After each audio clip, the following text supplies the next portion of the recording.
But right now, we're going to begin with, I see her. Is that your hair tied up? Is that with her hair tied up? You know he's gonna say something. Hey, Mr. Jones Beatrick, you look beautiful. Demetra Jones with her hair tied up. What's up, D? What's up? You got to You're on mute, baby. You can unmute. Oh, okay. I went to go on mute and then yeah. What's happening, everybody? Hey, Street Mr. Soldier. Beatrick. Look, I told everybody. Look, I put the You look word so out. nice, Mr. Mitra. Thank The word you. out. And like, I think all of East Palo Alto is like tuned in. If they Oh aren't, my God. somebody Hi. shout it out to your hometown. And well, first of all, we love Miss Demetra, even if she Yes. had won this award. We love her. Thank you. But Good to know. Good to know. You know Doc gonna try to claim the award. You already know that. Huh? He gonna somehow figure out he discovered Somehow you. figure out how it's Mhm. is how it's Omega and Yes, girl. I'm with you, You I'm know with you. how it works. He done discovered you now, huh? Mhm. y'all can't see when she sent this picture, you know, y'all can't see it because I got too many lights going on in here. And I said, what is that? She said, an Emmy. That's what I thought. You want an Emmy? Wow. I gotta say, I gotta look.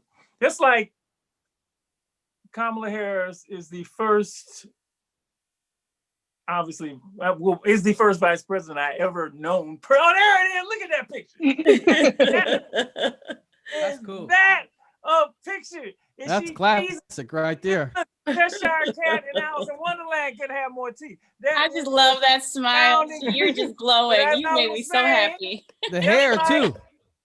Kamala Harris is Thank the you, first thank vice you. president that I have personally known. You are the first person that I personally know that won an Emmy Award. Oh Congratulations. my We just God. celebrated. Thank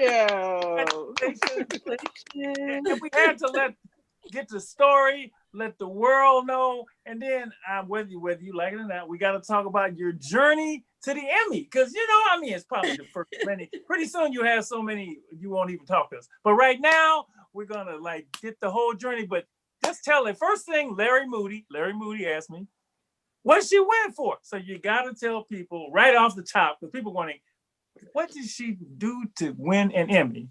Go ahead, Ms. I really, I mean, it was all a surprise to me too, but I won the Emmy for a show called Black Women Own the Conversation. Isn't that ironic? Black Women Own the Conversation. It aired on OWN, Oprah Winfrey Network, season 1. It aired last August 2019. So everything that's nominated in 2019, you find out if you win in 2020. So aired 4 episodes. We shot 4 episodes in Atlanta. It's kind of funny because when I gave my farewell speech at Omega, I mentioned that I was heading to Atlanta to tape, and that was the show I was heading to tape. Okay. So left to go tape. I was in Atlanta for about a week, taped the show, and came on back. We taped 4 shows. It was love. It was motherhood. I believe one, don't quote me on the other 2. I believe one was faith, and then I think something which I forget the last one. Sorry, drawing a complete blank. And so the motherhood episode, which is also crazy, was like one of my favorite episodes. I felt that the women were really vulnerable in that show, and it was definitely a moment of healing for one of the audience members. And then it was just some amazingness that happened on set during that filming, and I was like, that's my show. And so that show was how the Emmys and all those award shows work. Your show or your work is submitted. You submit it, and then they go in and look at it and blah blah blah, and then that's how people are picked and won, or picked to win rather. So the show was submitted.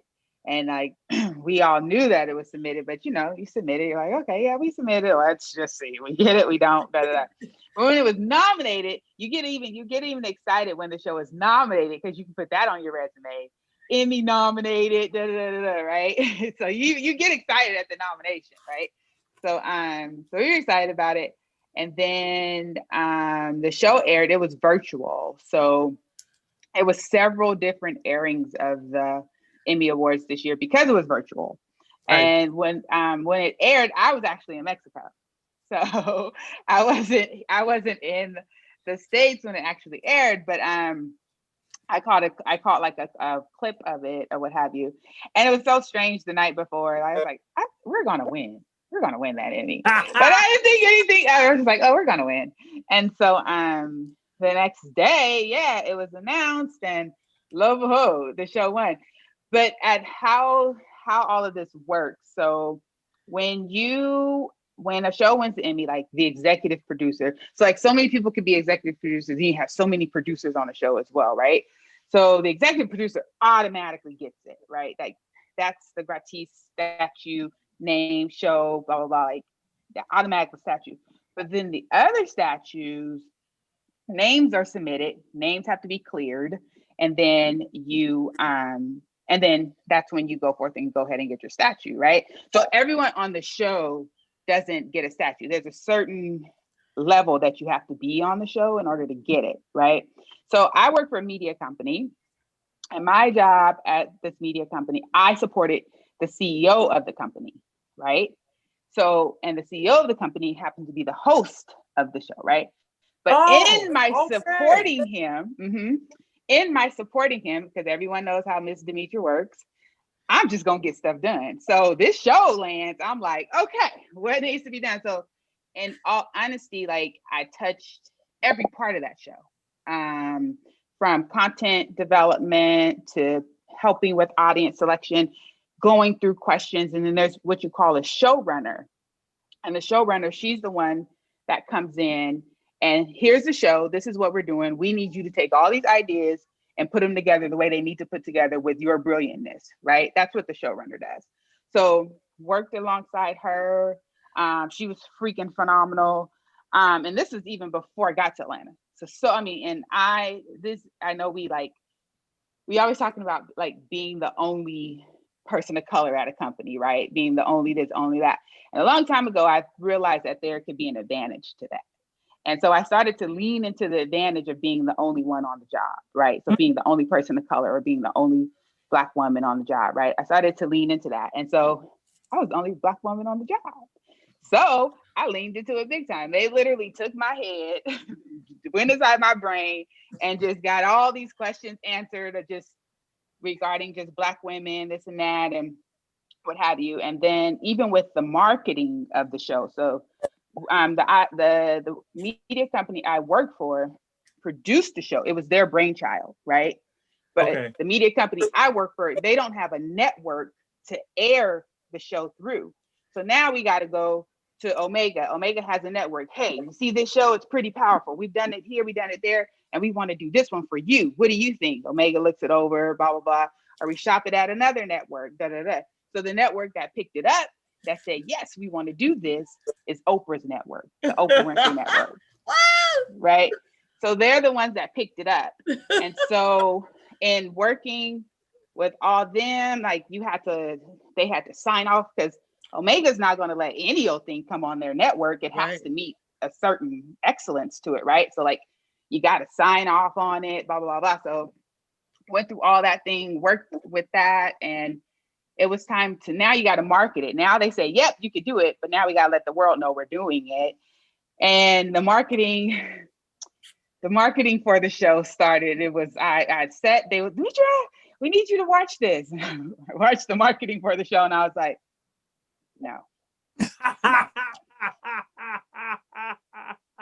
Do away with it all. No. I'm like, this speaks to who I am.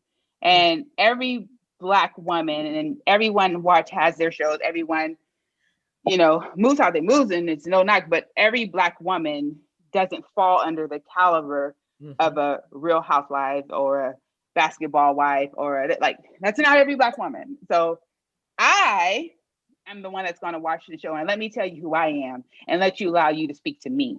So just help reset the entire marketing for the show. And then when we get on ground, so all this is leading to something. When we get on set, I worked along with the sponsor. So now you got the show. Oh, the OWN network, yes, we're going to do it. But you know, when commercials come on, those are the people that pay for it. So we had to satisfy them, right? And so I own, like, the OWN team had their requirements that we had to satisfy on the ground. So managed all of that. I mean, it was just every part of the show I was able to touch, and it was pretty, like, it was. I literally worked 16-hour days when I was in Atlanta, and it was just amazing, amazing on top of amazing on top of amazing.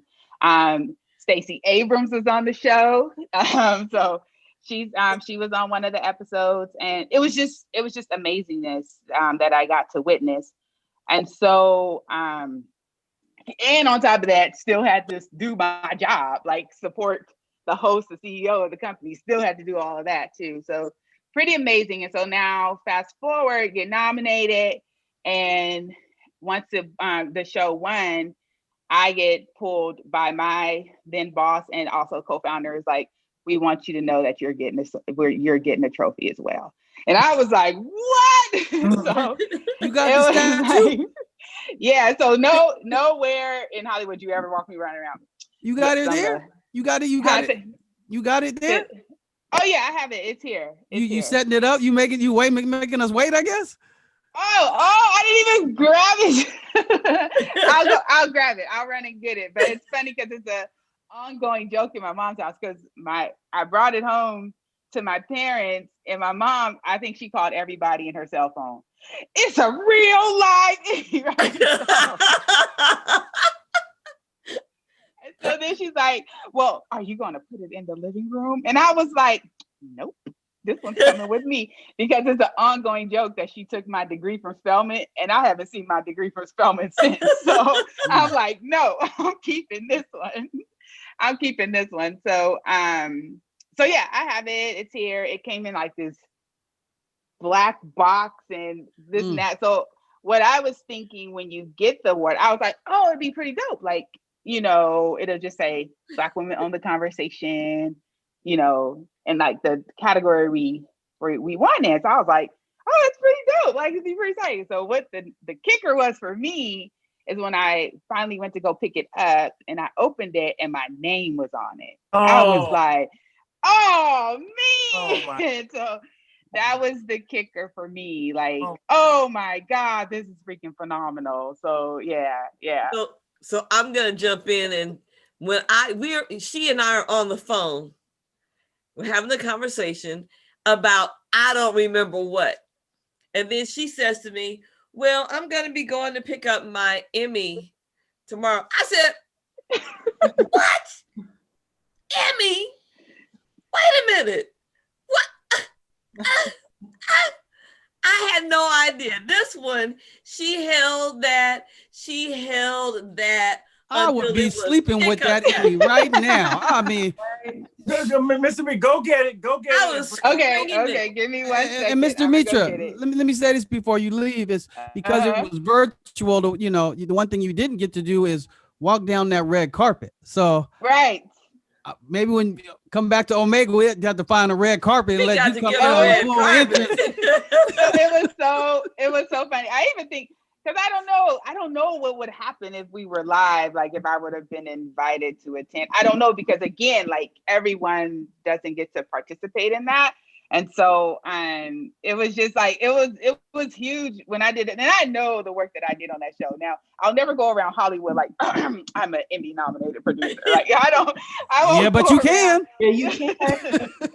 So I won't lie, because that is just on that show. That's what I did, right? But there's steps to becoming that, and like and you want to be able to hold it down no matter where you go. But again, it doesn't take away that on that show, this is the work I did on that show, and I earned this dang on Emmy. So it's Go get it. Go get it and bring it and put it on the screen. We're going to sit right here. Okay. One second. Go get it. She listen, we had done so many things from that point until the day that it came in. That's cool. And she said, well, I'm going to go pick up my Emmy. And I just had a fit. I was screaming. She's like, what? You got a what? Oh my goodness sakes. I just could not get over it. That's It's cool. just wonderful. And you know, Miss Demetra is one hard-working sister. And she definitely makes sure everything is working, everything is put together, that is put together well. She will ask every question possible. You know, what about, look at this. So If we she got know the who she Emmy, is if in the they house. gave her the Emmy, that says it all right there. Yeah. You can't tell me nothing. We're taking out the box, girl. We want to Oh, so this is like I the want to box see the that box comes too. in. Yeah, I want to see the whole. Yes, Okay, we all right, want the take whole over. experience. The whole First, reveal. see the box. All right. Box look big in itself. It's like a Oh, chest. this is like the whole box that comes got a in. little clasp and everything. Yes. And then it Ooh, opens. Okay. Mm-hmm. Yes, Mhm. Lord. And yeah. Oh my goodness. Do the speech. Hold on. We want a speech. Do a speech. Malcolm, you sound like my brothers and sister on Hey, Christmas. do So the speech. we would like to say. Oh, there Oh, my it Lord. is. Oh my goodness sakes. Speech. Oh. Yeah. So awesome. Oh. Oh my Oh. goodness. It's so shiny. Lord. Gotta see the name. Look at Read that. what does Yeah. it say? Read what it says, Mr. Well, Demetra. Oh. Read what reading it it. says. It says 2019 News and Documentary Emmy Awards, Outstanding News Discussion and Analysis, Black Women Own the Conversation, Motherhood Own Demetra Jones, the producer. Man, I want one of those. I That's can cool. see why your mother said it's a real live Emmy. There she is. Oh my goodness sakes. Yeah. Demetra, So- what your title? It was a producer. I mean, one of the what was your title? Yeah, on this show they listed me as producer. Oh my God. But like on the actual show, like you won't see me listed as anything there. But when they submitted me as a producer. So That is unbelievable. You know, yeah. And the fact that you won it for, I mean, people won Emmy Awards for a lot of things, a lot of wonderful parts, that you won it for that show and the purpose of that show. It's even more sacred, if I could use that word. It's just, man. Mr. Yeah. Mitra, you know, when people win awards like Emmys, Grammys, they're often life-changing, career-changing. I'm wondering, you know, what are you thinking about next? And if, I don't know if this is the right way to say it, but how do you parlay something like that into the next thing? You know, because those just don't drop out the sky, you know? So like, I could definitely say my resume has been shortened. It is one page, and the top of the resume says Emmy Award winner. But see, that's deep. Yeah. That's deep. So that's happened. I love what I do. That's deep. Like I said, I supported the CEO of the company, and I love the work I do, and hence, you know, like just I'm the one, I'm going to support you, and I'm going to make sure everything you do, you're going to succeed. If you don't succeed, it ain't on me, because I did everything I could possibly do to make you succeed. Hence how I was able to get such an award, you know? So next, Malcolm, I'm looking to continue what I'm doing, but I want to go grand with it. Like I want to be on the big stage with someone and just be that person's person. I want to travel the world with that person. I want to support them in every way. So really when I say life-changing. grand, I'm talking like a Beyonce. I'm talking like a Michelle Obama. No, like I want to be that person.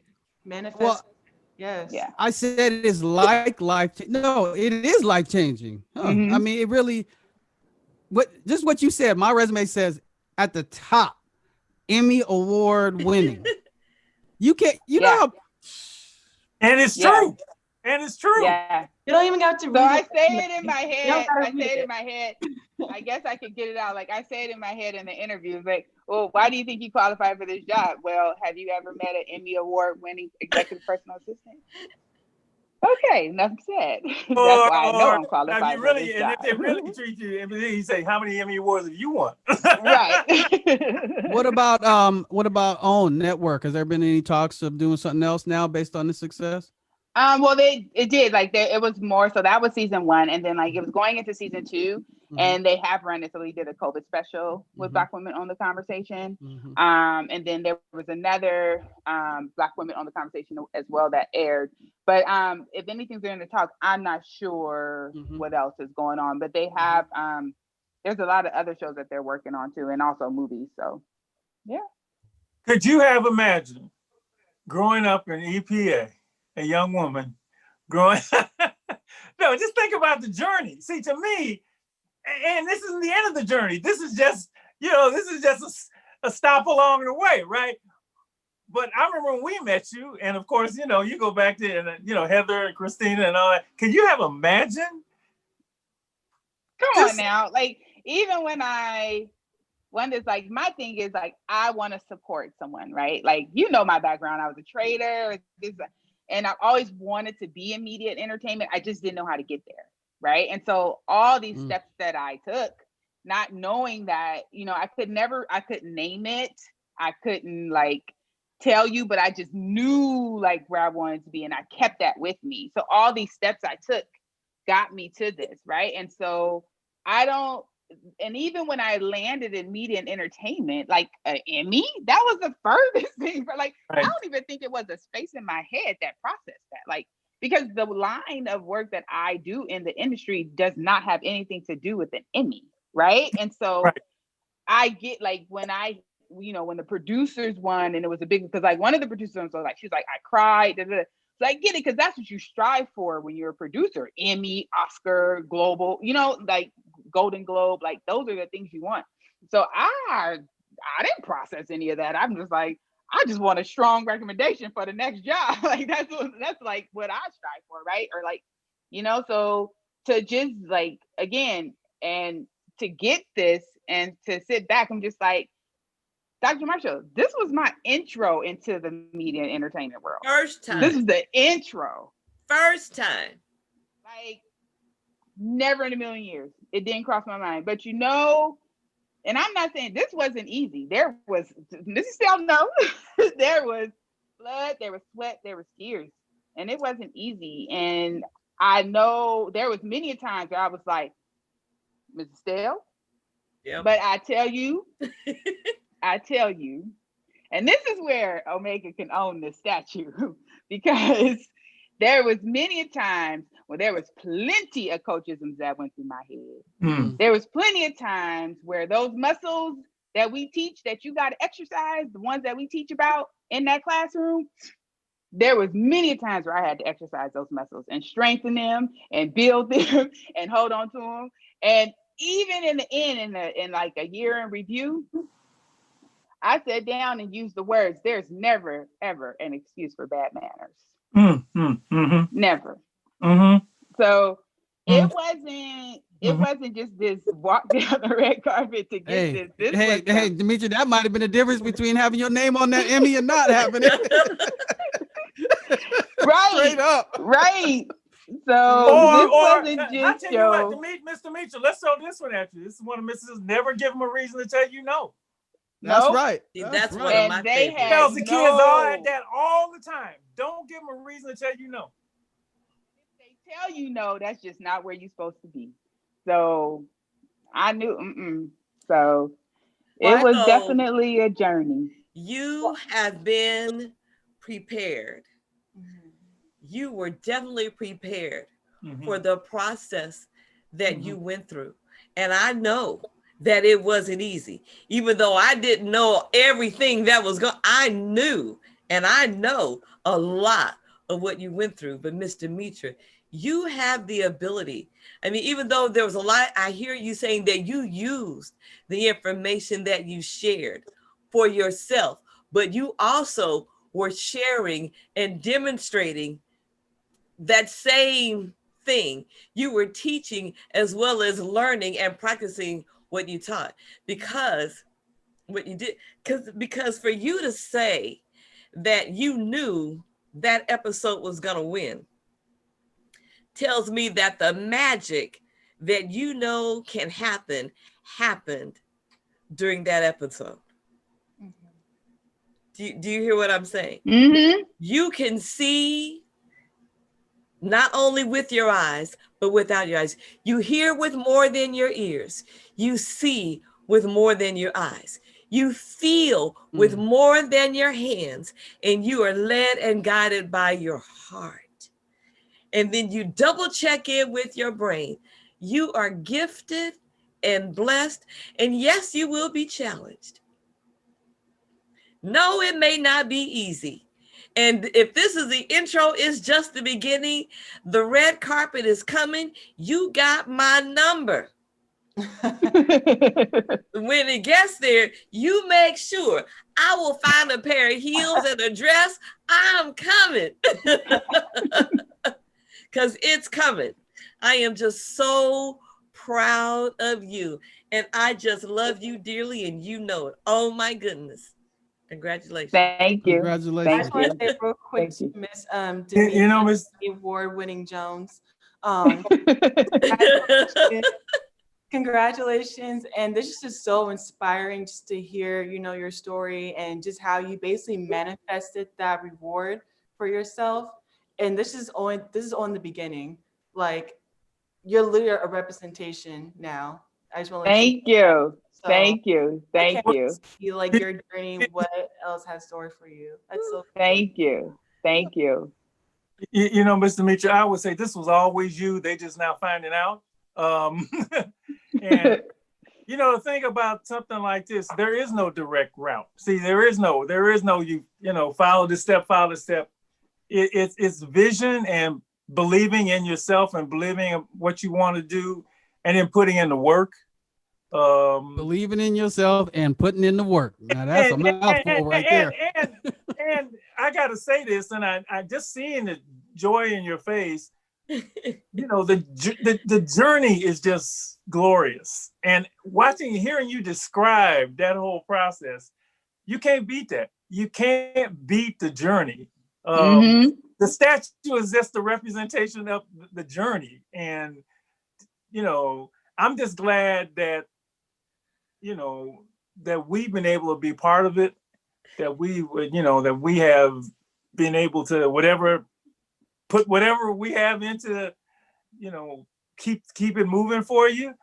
Our young people, I mean, maybe people don't know, but Miss Demetra has been our math teacher for years. She teaches our kids Financially Alive and Free, which is, you know, our word for financial literacy.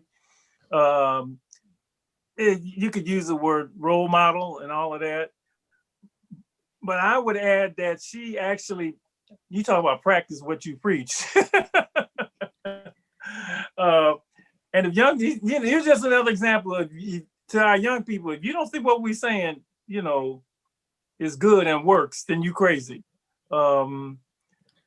It's big. This is just wonderful. I mean, I'm blown away. Doc, I wish Don Strand was here on the call with us, because I know Strand is probably Don would watching. be going crazy, huh?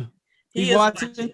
I'm going to tell you a Demetra story that's unrelated to everything that you've heard, but just to give you a snapshot of who she is. Demetra and I are pledged, and we're Deltas, and we went to Founders Day is out. That's January right. 13th this Wednesday. Thank you. It was her idea that I do it. She dragged me. Oh my goodness. Anyway, so we went to a convention in 2013, and we were walking down the street. It was hot. Demetra, how tall? 5'11"?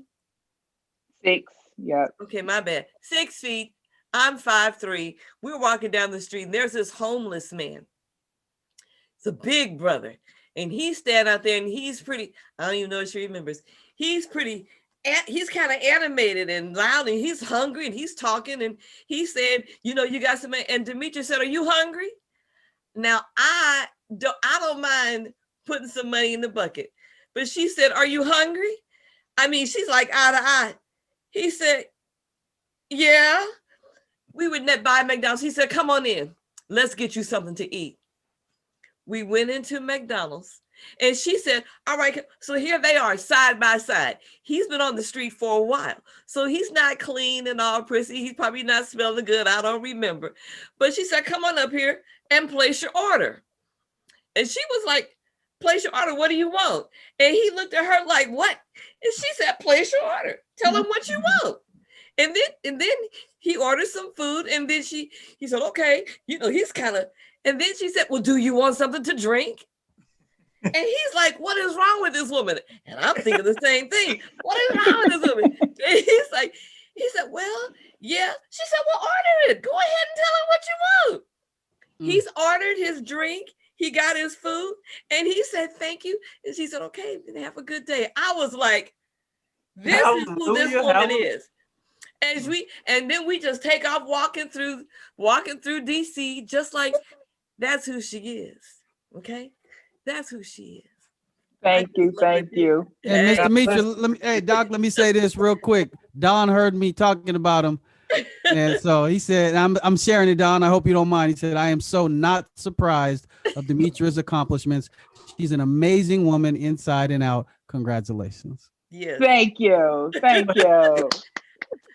We want everybody to know who you are.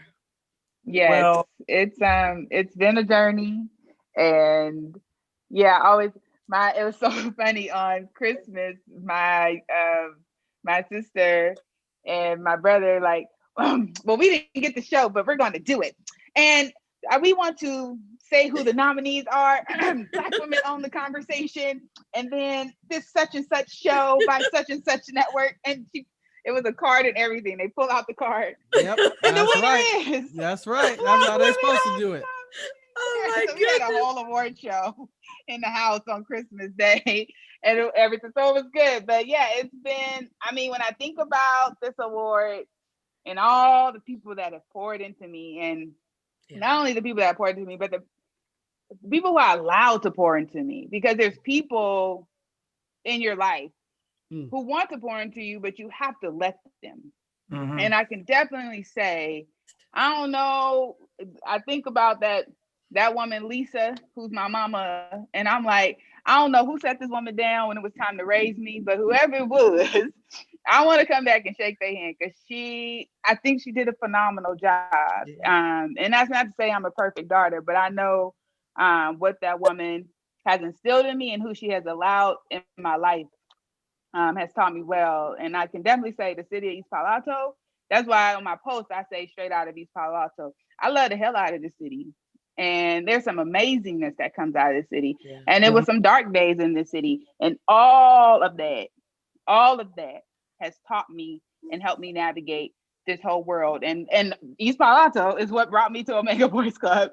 And I've been there the last 20 years of my life. So this has been, getting this has been a journey, but I'm telling you, without the people that pour into you, without just like a strong and solid foundation, and those people help you build that foundation. I know without a shadow of a doubt, this would never be sitting in my living room.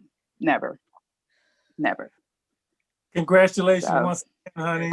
We know there will be many more. Keep on the journey. Be blessed and stay humble. And every time I look at that thing, I said, they can't tell you nothing. Whatever they say, they can't take that away from you, right? It's right there. They can't take that away from me, right? Can't take it away. So we gotta let you go. We gotta move to our second guest. But this has been this is what I want to open the year with, not with that other stuff. And in fact, I ain't want to bring that up. It's just this is. Can I say this? This is Black America. This is Black womanhood. This is all of it. This is just beautiful. Absolutely. I wish you could see the shot that we're seeing. You right next to that thing. It is. And take a picture of this, because yes, please. It's beautiful. It is beautiful. Thank you for having me. Love you, baby. And shout out to everybody who joined. One day she said she's from East Palo Alto too, so I'm gonna say she's from East Palo Alto. Yes, you have Wande, Christina, and Mr. Moody in the chat room cheering you on. So you are thank you. Yes, congratulations. Thank you. So okay, baby. Thank y'all. Thanks for being with us tonight. Okay. All right. Love you. Love you too. Bye. Okay, bye-bye. Oh my God. That's so cool. That is so cool. Bree, because I've heard you talk about what you want, you manifesting your dream. that should be just so inspiring. Oh yeah. Somebody you sat right next to at the studio, right? Yeah. This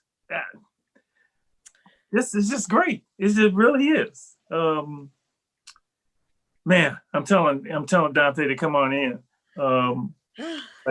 Yes. I love how complex, we get to be as human beings, and she just really shows that, right? Like she's good with her numbers, but she can also, help people. And, it's not like she was striving to be like, like a superstar, she's just very, and yet she still gets rewarded, for the hard work that she does. And I just really appreciate that. I'm inspired. Well, she's just great. She's great, and that statue's just beautiful. I'm gonna tell you, it's just beautiful. And she's just glowing. She should. She deserves it. She's amazing. I mean, you just never know. I looked up. I'm like, what? I've got stories, and then she does some amazing work, and she can't help herself. She cannot help it. That's just who she. That's how she's made. I am so not surprised. That's how she's made. Is Donte in yet, Ann? Yes, he is. Donte, go ahead and unmute. Hey, peace, family. We'll move to our second guest, Donte Clark. All right, Donte. My brother. Thank you, man, so much. The title of this, I thought you might have heard me say it, Old Friends Doing Great Things. And we just had Demetra on for the last, our first guest who won an Emmy Award. I mean, God almighty. Yeah, that's beautiful. Oh, Black women own the conversation. And she couldn't have won it for anything. I mean, the cause she won it for, the show she won it for is just beautiful. So affirming for us. And what you've done in your, can I say, short career? Because it's gonna be a long career. And now publishing your second book, your book of poetry. I said we got to get. And you asked me to do something in particular. I said, Donte, I will do this, but you got to come on the show. So I'm going to read something. Okay. Donte, notice. You're in Wikipedia. It says here, Donte Clark. Donte Clark is a poet, actor, and community activist from unincorporated North Richmond, California, who works with youth organizations throughout the Richmond area. As a student in high school, Donte was recruited by his English teacher, Molly Rayner, who was founding a youth arts program, Raw Talent. Clark became the artistic lead of the program's first play, Tay's Harmony, which examined local issues through the structure of Romeo and Juliet. The performance was introduced by Louis J. Rodriguez. The 2015 documentary Romeo is Bleeding follows Clark in the process of writing and performing Tay's Harmony. In July 2014, Donte Clark and two others, Lincoln Bergman and Brenda Quintanilla, I don't know if I said that right, Quintanilla, were made poet laureates. Damn, that's a hell of a word. Poet laureate. That's hot. Oh, Richmond. For a 2-year period, they were preceded as poet laureate by Dwayne Parrish and succeeded by Daniel Ari, Sierra, Javai Gordon, and Rob Lipton. Clark's mentoring of the community's youth has led to some becoming mentors and teachers themselves, including poet and actor DeAndre Evans, who appeared with Clark and Will Hatfield reciting poetry on a PBS story about housing in Richmond. Donte has a supporting role in the 2016 film Kicks, the 2018 film Code Switch, and stars in the web series The North Pole. And there's plenty more, but that's what was on the page. So can everybody see and I tell you what, when he said Wikipedia, I went right to my, yes. I mean, he is all, and the pictures, oh my goodness, they've got magnificent. Congratulations. Thank you. Street Soldier audience, once again, meet a young man who has been on our show several times. we do spoken word shows, and you know, he comes on and lights it up every time. But Donte, we've always had you on with other people, and I thought, no, we're gonna have this brother on by himself. We're gonna have him on by himself. Talk about the journey, talk about the new book, and you asked me to write something for, you know, the book of poetry. And I know how important that is, because I remember when I did my book, Street Soldier, and, you know, first thing the publishing company says, man, you got to get somebody to endorse the book. It's about the book. Yeah. Right? And, you know, I sent it to some folks, and they did. They actually did. Some, you know, I don't know if they remembered me, but they did it anyway, right? So, but I went through, I started reading it, and I hope you like what I wrote, because it's this everything. It's just, I think I wrote, I can't remember. Anyway, it came from the heart. Why don't you first of all, tell people about this particular book, and then we'll go on your journey, this book of poetry, you know, how you put it together, what you are thinking about, and go right ahead. Okay, so this actual collection is called Closed Caskets. Closed as CLOSE Caskets. It didn't start off as being titled that at first when I was writing. I think the last time I came on Street Soldiers was back in like August or September or something like that. And I was writing then in the earlier stages, and at the time I was calling the book The Times We Lived, and I wanted it to be about like beautiful moments and stories about, you know, our culture through film, through books, through personal experience, etc. But as the more I kept writing and the more I kept reflecting on my life, more like deeper moments came out. And it was like, I had sent it, I found a publishing, I sent it to him. She was like, let me see what you got. And I sent it to her, and she was like, I think, because I have a poem called Closed Caskets. And she said, I feel like what you have so far, Closed Caskets, matches the tone and the vibe that I'm getting as a reader to your collections. And then from that, like early December, I started writing new pieces to talk about, you know, just time and space, just people that I've had in my life, people that I've lost, memories, and just my reflections. And I feel like, yeah, it was just very, very difficult to talk about some of the stories, but some of it just came out just like, you know, as I thought about it, I just wrote it down. So it was kind of like, yeah, just more fresh and personal stories. Here's what I wrote, just to, you know, if you don't mind me, can I read what I wrote? Oh yeah, for sure. Or you want to save it for the book? No, you can read it. I wrote, Donte Clark's Closed Casket is extraordinary. This book of poetry is as good as it gets. Explosive, powerful, gritty, real, touching, and tender. Every emotion is here. Donte Clark is ready for you. The question is, are you ready for him?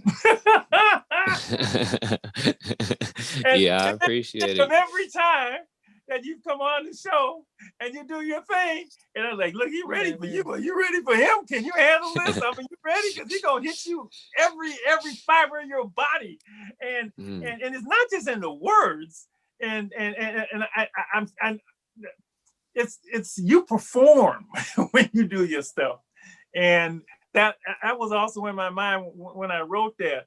Congratulations. I would say it's more than he performs. He's taking over. It's not a performance. It's like something comes through that man. Yeah. I mean, as we opened up the show from that clip from KMEL, that's not your regular performance. That's something that's happening. Yeah.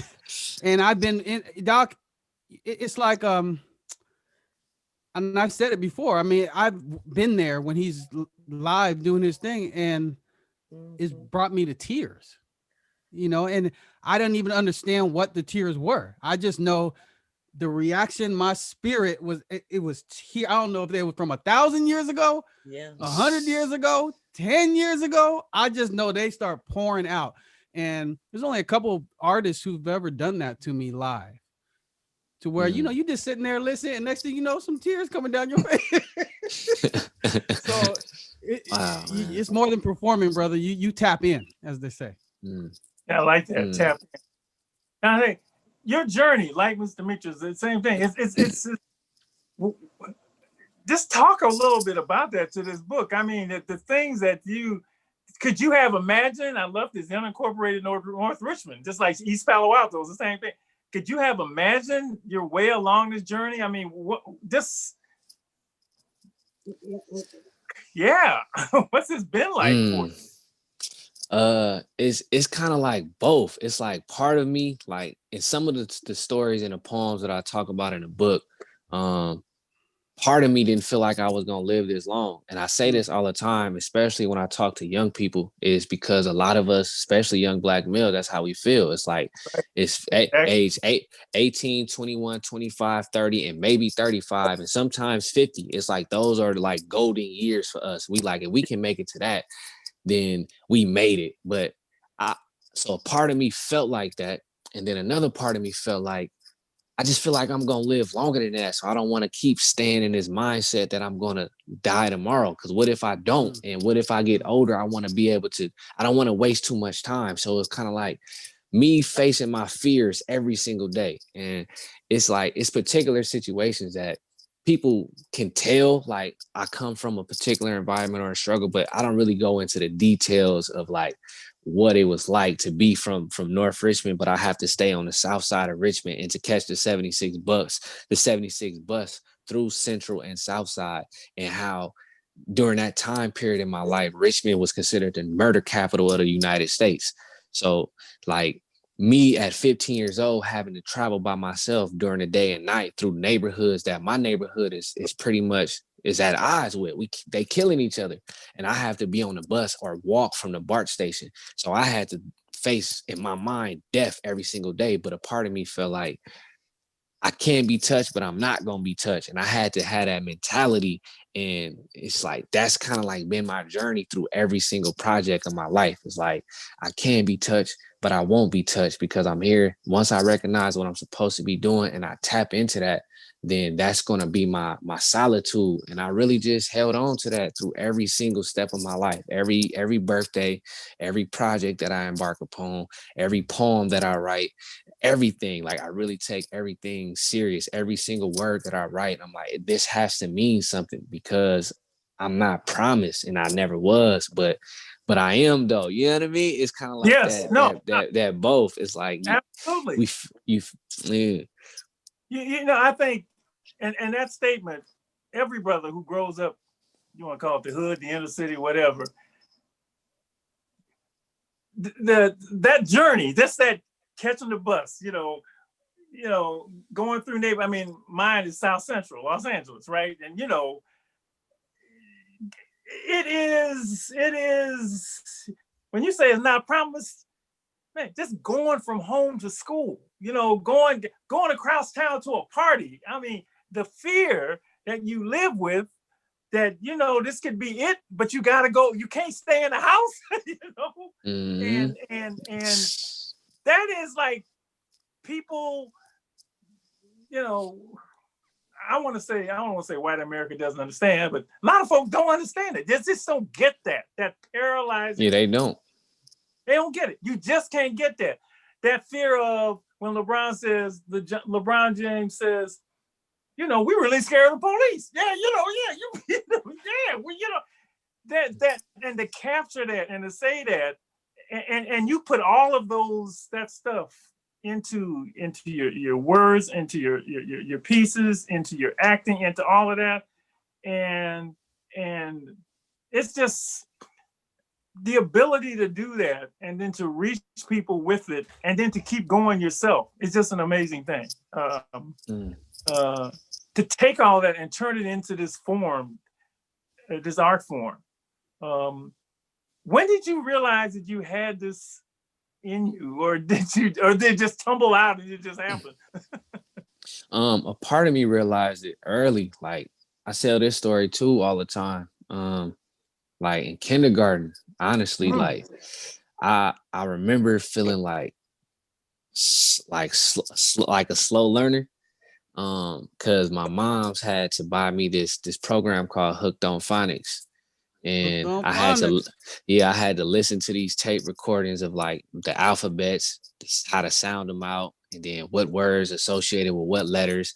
And then they used to tell stories, but I couldn't identify the words on a page, but I could if I heard it. So I knew how to spell words I've never seen just based off of learning how to sound it out. So I used to memorize these stories on the tape, and then for kindergarten show and tell, I come to class and I was just like, I want to tell it for story time. Can I tell a story?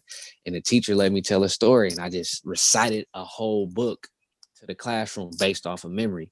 And I remember my kindergarten teacher told my mom, she said, Donte, it takes him a while to get it, but when he got it, step out of the way. And so that always stuck with me. And then when it came to English, all of my teachers always told me, like, you have a way of speaking to your reader, to your audience, like you're talking personally to them.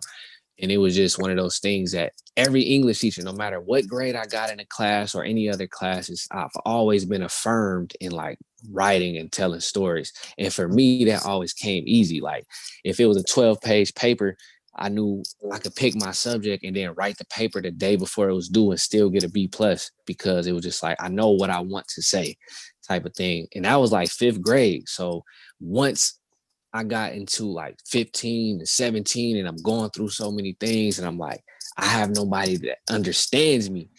Writing was the place where I just put all of my feelings down. And then once I realized like, oh, if I tell you to your face as my teacher or my parent or my community, y'all don't hear me. It comes off too harsh.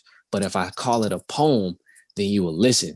And so from at 17, I realized like, okay, I'm gonna just start calling this poetry then. If y'all gonna listen to this. And then from there, it was like, yeah, it was like, okay, people really listening. But then it shifted to being like, other people are going through this and they don't know how to express it. So now I'm like, I'm a voice for them too.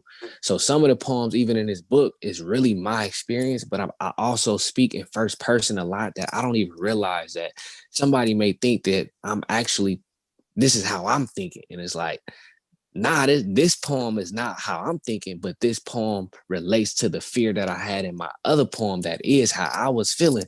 But oftentimes I just speak in first person because I feel like I embody the struggle with just the community just based off of the stories that people pour into me. Donte, I know you work with a lot of young folks and you do some work in high schools and just outside of the school setting.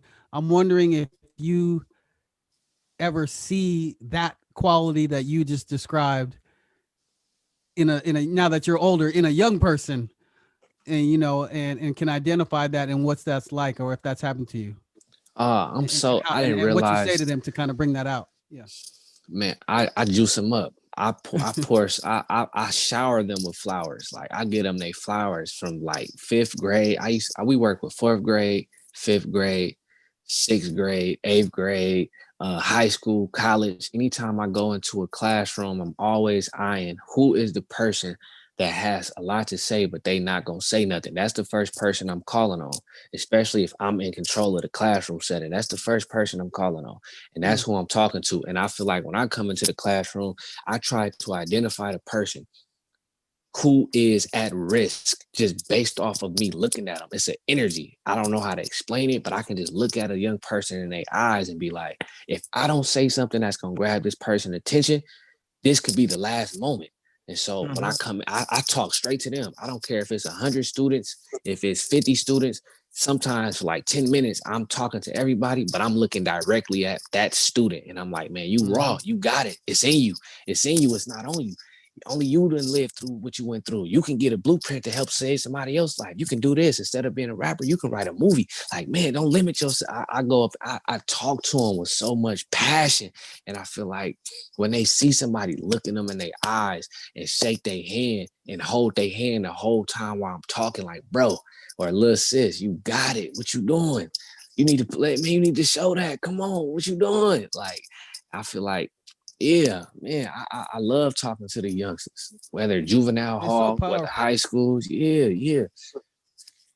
It's powerful because and Doc and Lady E, you would know, you are educators, but as I'm listening to you, Donte, I'm realizing kids sometimes have gifts that the system doesn't know what to do with. You know, they're not set up to nurture. So people just don't know, and unless something comes along or someone comes along to validate it or tap into it, you, like you said, you may think something's wrong with you. And on the flip side, you have an actual gift, which is crazy. They shun them. They shun them for having a gift. That's why they're so they're just so guarded. They don't speak up. They don't say anything because they're shunned too. And it's like making space for their gifts to just like be used in the classroom. I remember in independent studies, because I wasn't doing too well in a traditional school setting, they put me in independent studies, and I had a math teacher that was assigned to me in this building. And while I was doing the math problems, he allowed me to rap out the equations, and just allowing me to do that showed a lot of respect, because I'm doing the math, but he's allowing me to use my art form of storytelling and music to rap out the math problems while we doing it. He like, as long as you getting your work done, you can rap all of the math problems you want. And I feel like just something as simple as that can be beneficial for kids in all of these different classrooms. Is how can I use my gift to enhance my understanding of this math curriculum or history or whatever it is that we learning? Like, how can I use my gift? So I feel like what you're saying is important. It's like not knowing what to do with the gift. It's just simply just let it show in whatever space that you're in. And I would add something else, Donte. You and this I want to sound right. You love the kids, and that comes through. It's liking is one thing. Love kids. So many instructors, they just waiting for their money. I mean, you can't penetrate. A kid can tell if you don't, if it's real, if it ain't real, if it's genuine, if it's just words.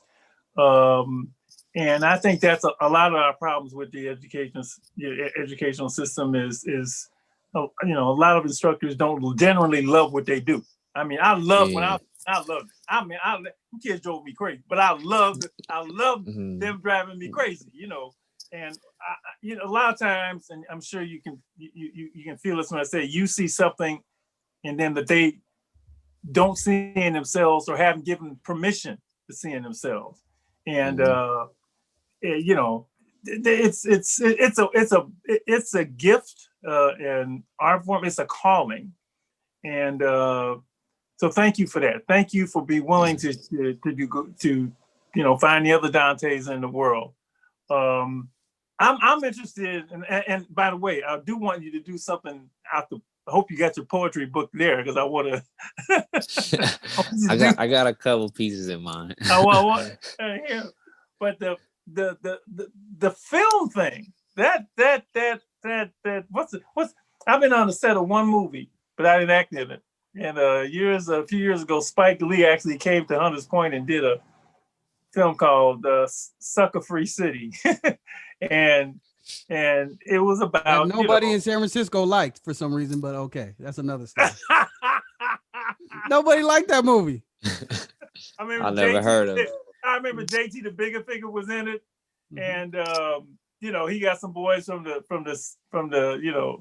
city. But I remember the big star in him was this guy. Oh, wasn't I? He plays the Falcon in Anthony Mackie. Yeah, I remember meeting Anthony Mackie, and he was pretty much an unknown at that time. But Anthony Mackie. But being on the set of a film is really something. Going on a film, your film experiences, what have they been like? Overall, I ain't really too much a fan of it. Sometimes it depends. I guess it really depends on everything. Really, it depends on like how for me. I'm gonna just speak for me. I can't speak for nobody else. For me, it was very long days. Like you will be called to come in sometimes at 7:30, 8 in the morning, but you don't start filming until like 2:30. So for like 4.5, 5 hours, you're just in uniform with makeup on, just sitting, waiting.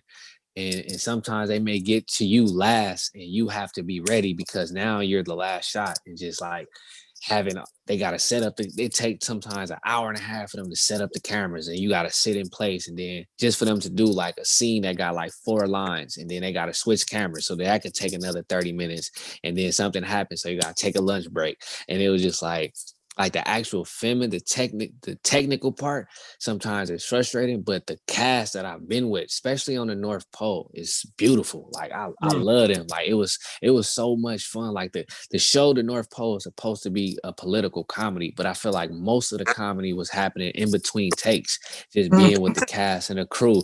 Like it was just so much fun that I was like, see, y'all should have been rolling now. Like, you know what I'm saying? Like that's where all of the jokes and all of the magic was happening. But so being with the crew is definitely fun. It's beautiful. Filming, it's kind of like, for me, it's like I would do it if I was asked to, and I liked the role and I felt like it was contributing to a specific conversation, but I'm not like going on auditions intentionally to be in no film. But every time I've been in something, I've been asked to do it. I wasn't like looking for it. It was kind of like, hey, would you do this? And then if I get cast, and it's like, all right, cool, when we film it, I'll do it. Let's hear something from the book. Give folks a taste of what Closed Casket holds. Oh man, I don't even be knowing where to go with it. I'm gonna do this one because it's difficult for me to read.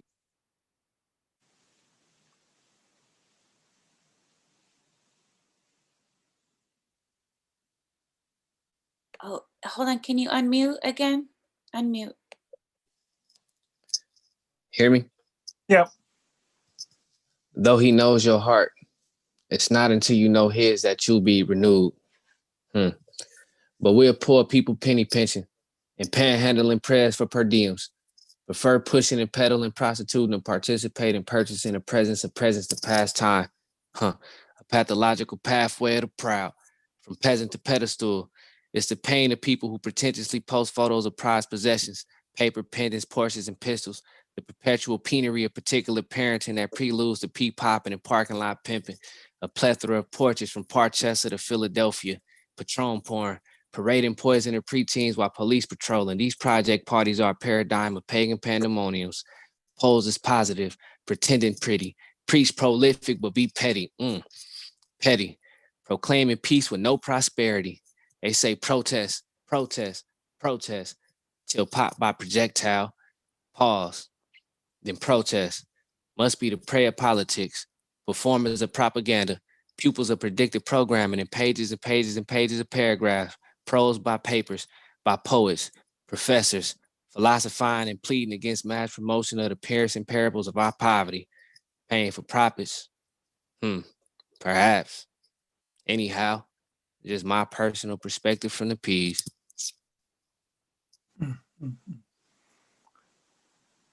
How do you, Mrs. Stell, what's that? Is that called alliteration?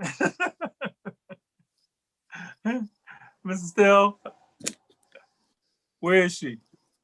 She has to unmute. You're muted. I know I had to get my cursor over there. Yes, that is an alliteration. I love that personal perspective from the piece. Yeah, it's powerful. So my question, I don't even know if I know that many words that begin with P. How can you write a whole poem with P's? That is amazing. You know, there is sometimes for people who write, I mean, and Donte is definitely gifted, you know, and talented with that. But there is something that happens where the flow of the message, and it tells you what needs to be said. And you just find yourself saying, and everything comes out like a this. And the next thing you know, you're like, what? Let me write this down. And then you try to find, you know, so I understand the alliterations, because sometimes that's just the way it is. It's just the way it is. You can't, you know, some of it's not even made up. It's just what's the word called? It's like channeling. It comes to you and you put it like a horn player, right? Where the notes flow through you. You know, you You start with one thing and then it does the rest. You just let go, and it's just like, I get it. You have to trust it too, You because gotta trust it. then you could get in your own head and be like, oh, this not right. This not, oh, I need to do it this. They won't get it. And you overthink yourself. And Right. I appreciate that about you, Donte, because you hold on to it. You hold on his voice. to you, and That's you trust right. it. Is that what it's like, You Donte? overthink it. Sometimes it comes, especially the ones like this, that that one, it wasn't my intention to do it, but I was sitting outside, and I was at in Oakland at the Grand Lake. They was having kind of like, flea market or whatever. And I was out there vending, supporting somebody, and I was sitting there just watching a lot of, beautiful Black people selling their merchandise and stuff. And then the thought just came to me like, poor people penny pinching. And then I was just like, poor people penny pinching for what? And then it's like panhandling prayers for per diems. And then I just started writing like, okay, let me see how long I can do this. Let me see how long I can do this. And then from there, it was just like me thinking about like, what am I saying? Where is it going? And then after that, it's like, don't think about it so much. Just what is the message? Like, poor people penny pinching, panhandling prayers for per diems, to buy presents of past time, pathological pathway of the proud. And it's just like, just kind of like me. It's like me analyzing and then having a revelation of like, this is what's going on. Oh, that's what it is. So it's kind of like me questioning and answering myself throughout the process. And I was kind of like, and so within that, it felt like when it's forced, I leave it alone. But when it's coming like that, it's just like, okay, I'm just gonna let it go. And I know once I memorize it, it's gonna be really fun to like actually perform it. Because right now I'm still like, it's fresh, so I'm still reading it. But I'm like, when I memorize it, it's just gonna be. I know it's gonna go to another level when I start harmonizing, when I start adding little sound effects and all of that type of stuff. So then it becomes fun to just like, this is a challenge to say out loud, either fast or slow, or pause intentionally and then speed it up and then repeat something several times just because. So then it becomes like, it's like an activity. To me, what you do is deeper than writing, brother. It's I'd call it mastery of language. It's anybody can write, and well, actually, no, everybody can't write. So writing is hard in itself. But what you did right there with all the P words, that's on a different level, bro. Thank you, man. That's understanding the language, understanding wordplay, how and how to connect. To me, that's a very deep science, mastery of language. But good rappers, that's how I feel. Great rappers, they can do it, especially freestylers. Like, how can all those words literally just come through your head? It's not logical. It's not, what I mean? So it's something else. Some other mastery is at work. Doc, I got a question. That's one. Oh, go ahead. Yeah, go ahead. No, please. Now, I was going to say, and I'll come back to you. That is one of the best explanations of a creative process that I've ever heard. Just the way you just said that, and how it happened. The flea market, the this, the that. I mean, that was wonderful to hear. That was wonderful for you to explain how that all came together for you. So thank you for that. Malcolm, you wanted to ask something? A couple questions. I'm curious if you read a lot. Do you, and just, vocabulary, are you always learning new words? I would assume the more you have right there to pull from, the more you can do. I just wonder how you approach that. And do you read other, not just poetry, but just read, so you're always picking up new words that you can use in your way? Yeah, I read a lot. Sometimes I be feeling like I don't, but other times it be like I read a lot, like I'm always reading. And sometimes I don't even know where certain words come from. And that's what makes me like look it up. Like, I want to say this, and it's like, hold on, is this even a word?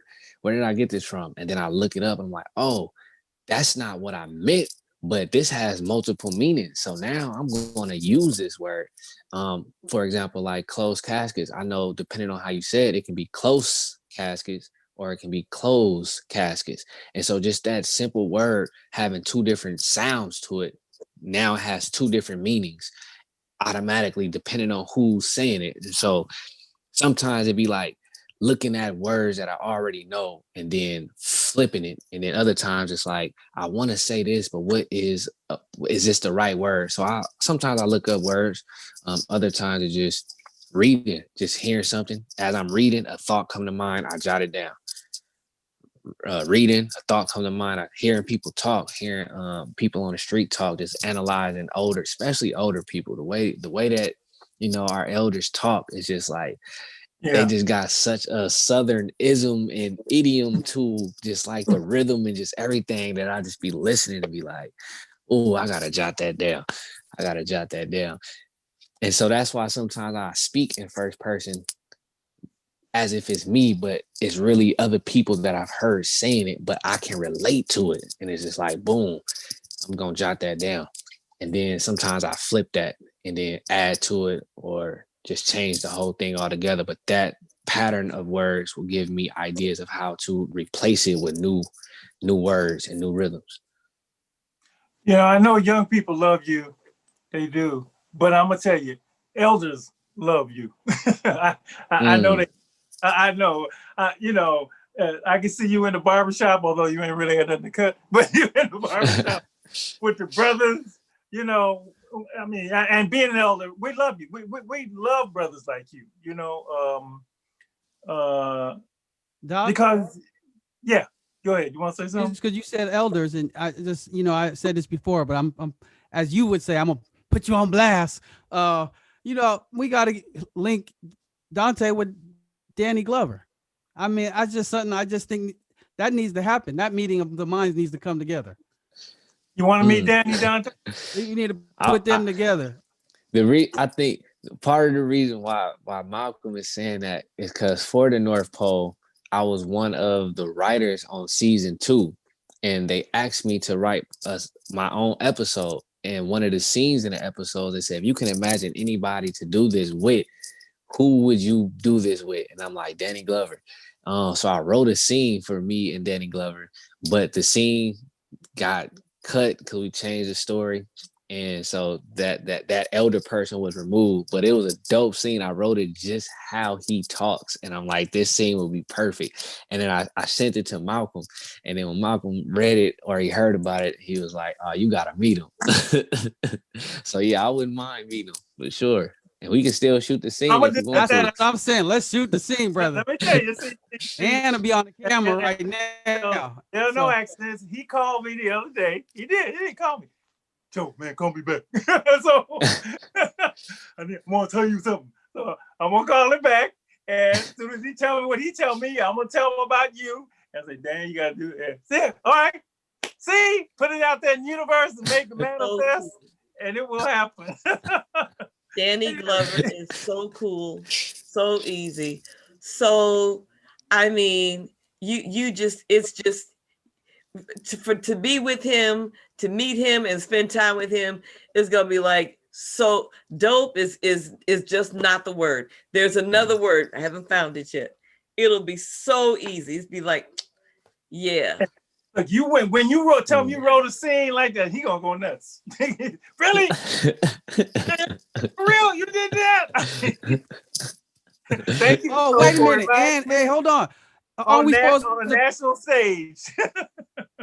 Are you supposed to film the scene? Why am I thinking Naturally Herbs is involved in the scene? Is that right? Or maybe that's in my mind. I don't know. But somehow I see you, Danny Glover, and Naturally Herbs in Richmond. So that would be good because in the scene he had this smoothie that he just casually sipped. That's as why he was giving me game. Yeah. Yeah, that'll be good. Hey, oh man. We'll all meet at Naturally Herbs, Doc. You just got to get him there. We gonna meet for smoothies. You got another one you want to do for us? Because yeah. I could. Because we'll close out with Donte. Okay. Okay, I'm gonna close out with this one. Blessed be all of those who fear the strong hand, who are knees to the humble and a face to the dirt, who speaks from a rented heart and repented and lamenting its bones with lips that are washed with prayers and psalms of David, seeking the mercy that endures forever. Blessed be the mercy that ensures forever. Blessed be the mouth of thanksgiving, for the belly that is pleased with its daily bread and the eyes that await the hour of the thief in the night. Blessed be the flame to the oil, the loins of the mind that is girded with faith, and the feet that is quickened to the gospel of peace. Blessed be the ears that are pressed to the sky, rejoicing at the coming down of the promised city. Blessed be the waters of New Jerusalem. Salah. That is the theme for this new year. Blessed. Yes. Need it more than ever. Yeah. We just need it. For a minute, I was getting mad and depressed. I had to check myself. I ain't going out like that. I'm gonna stay happy and loving. When will the book be ready? How can folks get hold of it? Definitely want to let folks know. I'm aiming for February 21st or February 28th. And you can get it from me. I will have copies on hand, and I will have a website that will allow you to purchase through the link. It'll be on Amazon, and looking for other bookstores in the Bay Area, preferably Black-owned bookstores, where you can go purchase it. So I'm gonna have all of that information available once I got the books in my hand and I got the rollout plan. So right now it's in the final stages of editing, but February 21st or the 28th is the dates that I'm aiming for. Congratulations, brother. The book is Closed Casket. This is your second book. Is this your second book, Donte? Second book. Okay. Have they both been books of poetry, or what was the first one? Mm-hmm. First one was books of poetry. All right. Everyone, as I said, this book is as good as it gets. Explosive, powerful, gritty, real, touching, and tender, which I think you've had a little sample of tonight. Every emotion is there. Donte is ready for you. The question is, are you ready for him? I am. Malcolm is. Let's blow this book up, brother. Man, I appreciate y'all, family, for real. I really do. I appreciate y'all, and I admire the work that y'all been doing and the support that y'all give all of us. So thank y'all for having me. When I say the elders will love you, this is what we live for. This is what we live for. This is what you're the harvest, right? This is my son works with me, right? So this is what we live for. We live for our young people to blossom, to grow, and to thrive, and to be good, and to share their gifts with others, and and so you bring us joy. So thank you. Lady E, you got anything you want to say? Brianna? To fulfill their dreams, to reach their potential, to let your light shine so bright that others not only see it, but move into it and discover their light as well. So we do appreciate you. We love you and just marvel at your growth, watching you grow and develop and continue to, but not just by yourself, because you reach in and you pull somebody else. You encourage the kids. What you do helps show others what they can do. And telling your story, that it wasn't always easy, but yet you're gifted and blessed and blessed, and the gift that you bring. So just keep doing that, because you can't help it. Kind of like Demetra, you just can't help it. It's how you're made. Can't help the old Michael Jackson song written by Stevie Wonder. It can't help it. Can't help it. Can't help it. Yeah. All right, y'all. We salute you, everybody. Thanks tonight for tuning in our first show of the year. Get Donte's book, Closed Caskets. We'll be blowing up along the way. And look, no matter what happens, and a lot's happening in the world, lots happening in this country, you know, as we have for all these many years, hey, we're going to make it through. We're going to make it through. We're going to make it through. We're going to make it through. We're going to make it through. And so good night, everybody. We'll see you next week right here, Alive and Free Radio, Street Soldiers. Good night. All right, y'all. All right. Good night. Wow.